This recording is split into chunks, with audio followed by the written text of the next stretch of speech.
ببینید از فستبال شوت قدرتی. شوت زدن از هر جای زمین باشه و به تور اون دروازه بشینه خیلی حال میده. کاری که اگه سرانجامش با گل شدن تموم بشه یه تنه رفی تو دل تماشاگرها و بیرون هم نمیای. تکنیک ضربه زدن. پاتون رو یک مقدار با استایل بغل پا نزدیک توپ کنید. توی این حالت اگر پای شما یک مقدار بزرگ باشه دیگه باعث نمیشه انگشت های شما روی زمین گیر کنه.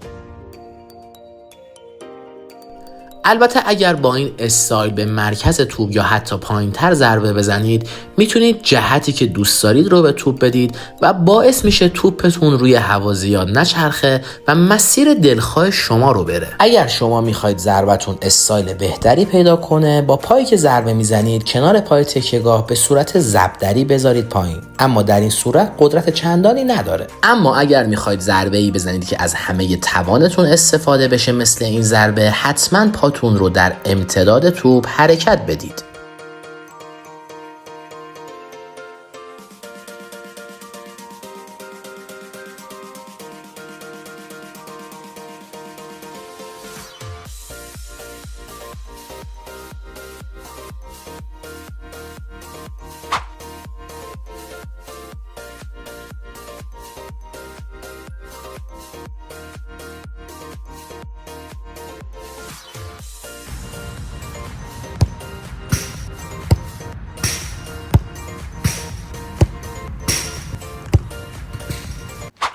اما همه تکنیک ها فقط و فقط برای شوت زدن نیست.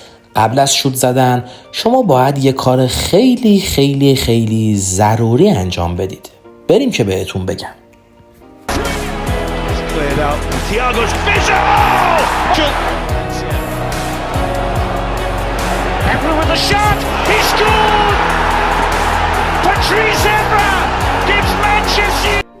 این تکنیک بیشتر مخصوص رونالدو هستش. سعی کنید قبل از ضربه حتما یک نفس عمیق بکشید.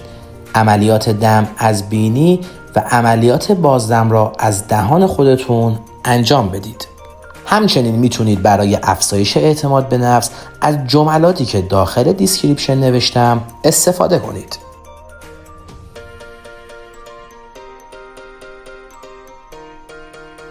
در قسمت بعدی شما رو با آموزش شوت‌های آشنا می‌کنیم که توپ در حال حرکت هستش.